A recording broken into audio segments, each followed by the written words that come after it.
আমি পায়েল। 1 মাস ধরে টানা বিয়েবাড়িতে খাওয়ার পর চিকেন খাওয়ার ইচ্ছে তো একদমই ছিল না। তাও পাপা দেখলাম কালকে চিকেন এনেছে।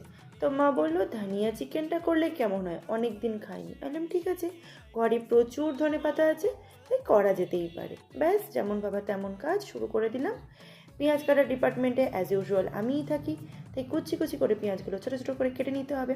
অ্যাকচুয়ালি ইউটিউবের মতো না করিনি, কারণ ইউটিউবের মতো করতে গিয়ে দেখলাম অনেক কিছু লাগছে, প্লাস অত কিছু ছিলও না, প্লাস একটু রিচও হয়ে যাচ্ছে। তাই ইউটিউব দেখে করিনি, নিজের মতোই ঘরে একটু কিছু করে করে দিয়েছি। এরমভাবেও করতে পারো, খারাপ কিন্তু লাগবে না, আমাদেরও খারাপ লাগেনি। তারপর পেঁয়াজ কাটা হয়ে যেতে মা কড়াতে দিয়ে একটু নেড়ে চেড়ে নিয়েছিল। একদম অল্প তেলেই করার চেষ্টা করেছি, যাতে বেশি তেল তেলে ব্যাপারটা না হয়। আমরা একটু তেলটা কম খাওয়ারই চেষ্টা করি।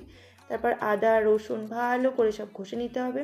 আমি বলেছিলাম বেটে নেবো, মা বললো অত খাটতে হবে না, ওইটুখানি পেঁয়াজ এই আদা রসুন আবার বাড়ছে। তো মাংসটা দিয়ে সেখানে পরিমাণ মতো নুন, হলুদ, কাশ্মীরি লঙ্কার গুঁড়ো আর লাল লঙ্কার গুঁড়ো, মানে ওই শুকনো লঙ্কার গুঁড়ো, জিরে ধনে, ব্যাস এই সব কিছু দিয়ে ভালো করে নেড়ে চেড়ে নিতে হবে। নেড়ে চেড়ে নিলেই চিকেনের একটা কালার চলে আসবে সুন্দর সুন্দর। ব্যাস ব্যাস, অর্ধেক মাংস তো ওখানেই রেডি, আসল তো হয়ে গেল। আবার কি, ভালো করে নেড়ে চেড়ে নেওয়ার পর একটা লঙ্কা তোমরা তোমাদের স্বাদ মতো দিয়ে দেও। ব্যাস নাড়তে থাকো নাড়তে থাকো। নাড়তে নাড়তে যখন পুরো মশলাটা মিক্সড হয়ে যাবে, ওই আদা রসুনের পেস্টটা তারপর দিয়ে দাও একটু থেঁতো করে নিয়ে। আমি একটু থেঁতো করে নিয়েছিলাম, কারণ মা ওই যে বাটতে দিল না, যাতে দাঁতে না পড়ে, একটু থেঁতো করে নিয়ে মাংসতে দিয়ে দিয়েছিলাম। তারপরে আবার নাড়তে থাকো, ভালো করে মিক্সড করতে থাকো। মিক্সড করতে করতে যখন দেখবে কালারটা একটু সুন্দর সুন্দর হতে শুরু করেছে, তখন টমেটোটা দিয়ে দাও। প্রথমে টমেটো দেওয়ার দরকার নেই, যে যেমন রান্না করে। তারপর ব্যাস আমার ডিপার্টমেন্ট ছিল গন্ধ শুকে বলা কেমন হয়েছে। হ্যাঁ, ওটাতে আমি এক্সপার্ট। আমি মনে হয় আগের জন্মে, বুঝতেই পারছো, অন্য কিছু ছিলাম। যাই হোক, তারপরে ভালো করে চিকেনটা নেড়ে চেড়ে দেখার পরে যখন দেখলাম অলমোস্ট কষা কষা হয়ে এসছে, তখন আমার মনে হলো এবার ধনেপাতাটা বাটা উচিত।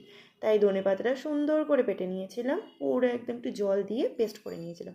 ওটা লাস্টে নামানোর সময় দিয়ে দিয়েছিলাম, ব্যাস ধনেপাতার গন্ধও চলে এলো, আমার ধনিয়া চিকেনও হয়ে গেল। অ্যাকচুয়ালি ধনিয়া চিকেন কিন্তু এভাবে করে না, বাট আমি বললাম ঠিক আছে, ধনেপাতার গন্ধ আছে মানে ধনিয়া চিকেন খাওয়া যেতেই পারে। ব্যাস ফুটতে দেখে তো আর লোভ সামলাতে পারছিলাম না, কিন্তু হোল্ড, রাতে রুটিটা চিকেন দিয়ে আমাকেই খেতে হবে। বেশ গরমা গরম খেতে কিন্তু দারুণ হয়েছিল। তোমরা এভাবেও ট্রাই করতেই পারো, বেশ ভালো হয়েছিল।